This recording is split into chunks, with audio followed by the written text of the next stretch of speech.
Hello archers, it's Knockdraw here. Today it's time to repair some arrows.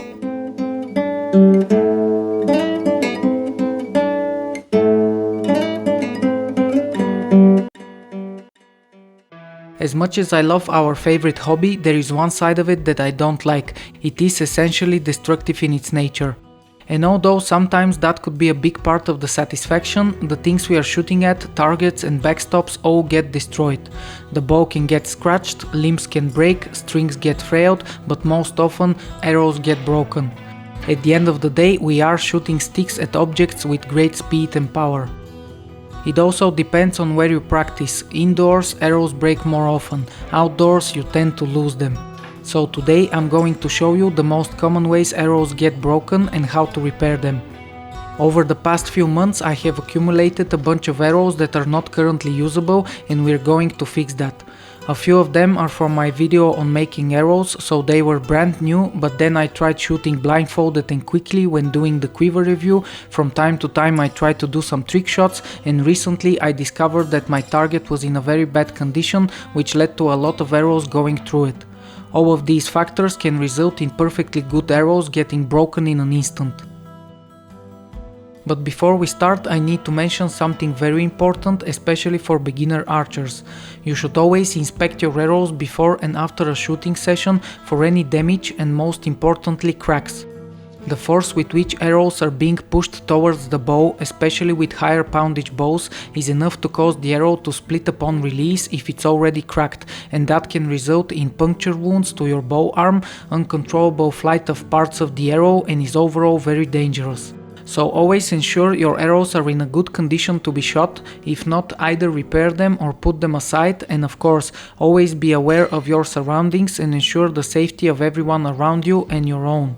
And another important thing to mention for the more advanced archers: yes, I am aware of arrow tuning and how arrow length depends on your draw length, the spine and the weights of the arrow and the tip are relevant to your bow poundage and all that. But for beginners, we start at shorter distances, so tuning is not so relevant, and shooting with longer arrows provides safety in case someone overdraws the bow, but also allows us in many cases to repair the arrows, as I will show. So while helpful, we don't always absolutely need perfectly sized and tuned arrows. On top of that, I doubt our ancestors had perfectly matched and tuned arrows. They measured weights in average sized grains for bow's sake, so I think a big part of the fun in archery is to be able to quickly adapt to different conditions like distance, drop-off and wind, and that also includes being able to shoot suboptimal and not identical arrows. With that out of the way, let's get into it. I will start from the easiest and go to the worst type of breaking an arrow. The easiest one is when you're just missing parts of the arrow. When the tip gets stuck or falls off the arrow, if it's not glued properly, you can lose it, and if you're lucky you can sometimes find it later in your target, the backstop or around them. The same thing happens with nocks. Sometimes they fly off the arrow upon impact. In this case, it's as simple as just taking a new tip and insert, adding some glue and replacing it, and adding a new nock. Of course, you need to have spares to do it, so always buy a few extra nocks and tips for such cases. The next one is easy to miss. This is one of my 8mm arrows. They're great for form practice because their slow flight lets me see the mistakes I make. I bought them from a sports shop and they were cheap. As you see, the shaft looks fine at first glance, but if you look at it at an angle, small cracks can be seen. As I said, this is dangerous because it can lead to the arrow getting split and it could break while on the bow, resulting in a serious injury and preventing you from shooting for months and potentially long-term damage.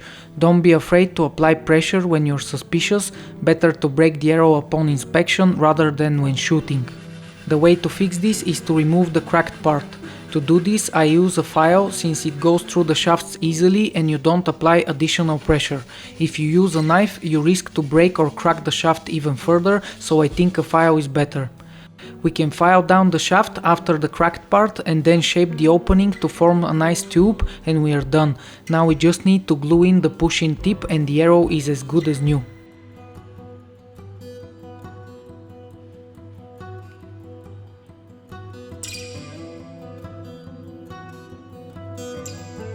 With the next broken arrow, the tip is pushed in.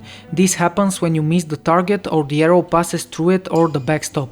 Usually, weak spots are forming around the center, and depending on the material and the condition of your target, there is a chance for the arrows to pass through. In that case, you hit whatever is behind it. In my case, it's often concrete. This causes the tips to push into the shaft, but it's not so bad or difficult to fix. Similar to the previous arrow, all it takes is to cut the shaft past the broken part. In this case, you can also use another tip and insert as a guide on where to cut. For the cutting, once again we can use the file. Once fully cut, in order to reuse the insert, we need to remove the parts of the arrow shaft that are still glued to it. This can be done with a knife, cutting layer by layer. Just be careful, since when splicing the carbon, all the little splinters are very sharp and can easily poke your hand and fingers.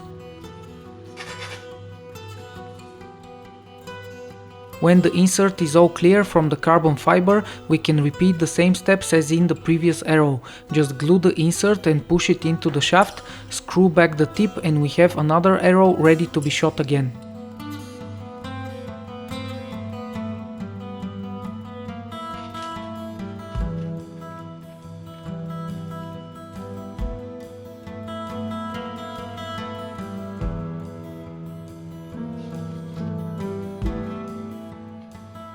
I also have a 4.2mm arrow, which I broke in a similar way on my very first time shooting.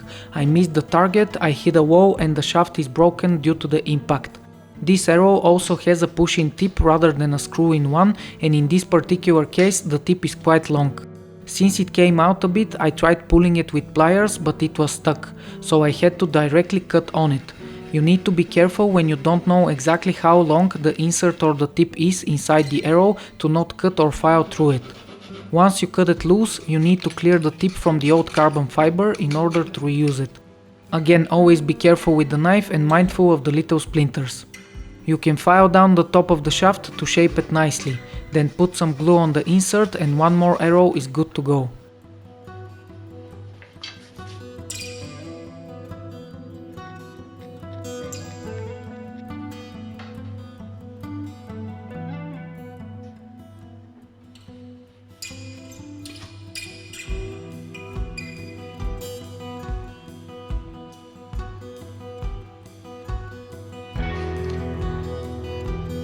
The next type of broken arrow is a bit similar, but honestly I'm not absolutely sure how it happens.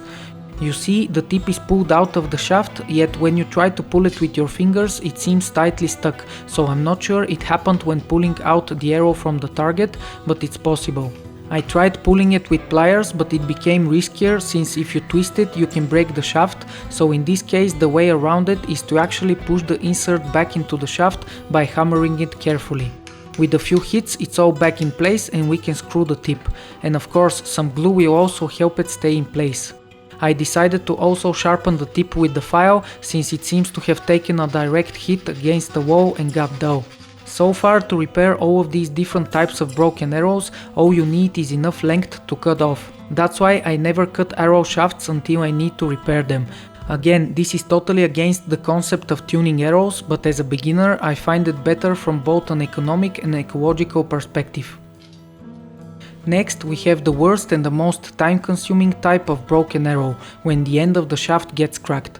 This is a problem because when released, the bowstring pushes on the nock and this can cause a bit of pressure to the sides, so if the shaft is cracked, this can also cause it to split mid-release and you don't know or control where the arrow will go.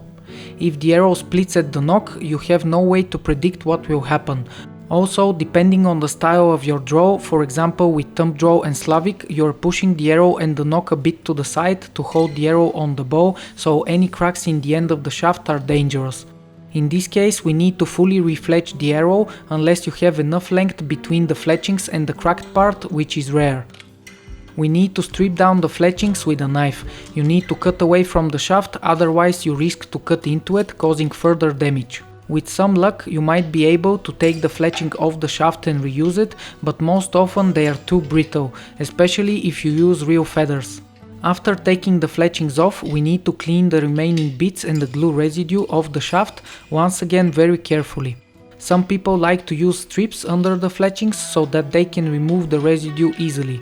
Next, we need to cut out the cracked part of the shaft with the file, similar to the other arrows. After this is done, we are ready to put the new fletchings in. If you're not familiar with the fletching process, you can watch my video on how to make arrows for a detailed step-by-step guide. But of course I will show it here as well. We need a fletching jig so that we don't need to worry about where exactly to put the fletchings in and at what angle. We put the shaft and the knock on the jig. I am using a different knock because the other one doesn't fit so well, but that's not a problem, as long as you take into account the exact distance you want between the knock and the fletchings. Then we take the clamp and put a new fletching in it. We add some glue and we position the clamp on the shaft. We give it a good squeeze and wait for a couple of minutes for the glue to dry.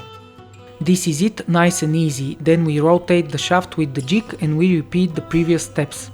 And there we go, we have brand new fletchings and the arrow is now absolutely usable again. Oh, and I forgot, there is an even worse way of breaking an arrow. When an arrow breaks anywhere in the middle and you cannot cut out a small part of it. However, it's still better than losing an arrow outside because they make perfect, although a bit expensive, flower support sticks. So don't throw them out, give them to your friends and loved ones that grow plants and flowers. I hope this was helpful and we can all now get some additional shots out of our broken arrows, since they're now as good as new. Well, a bit shorter than before, but you get me. Thank you for watching, I hope you enjoyed it. If you did, please support the channel, and as always, stay on target and I'll catch you in the next one.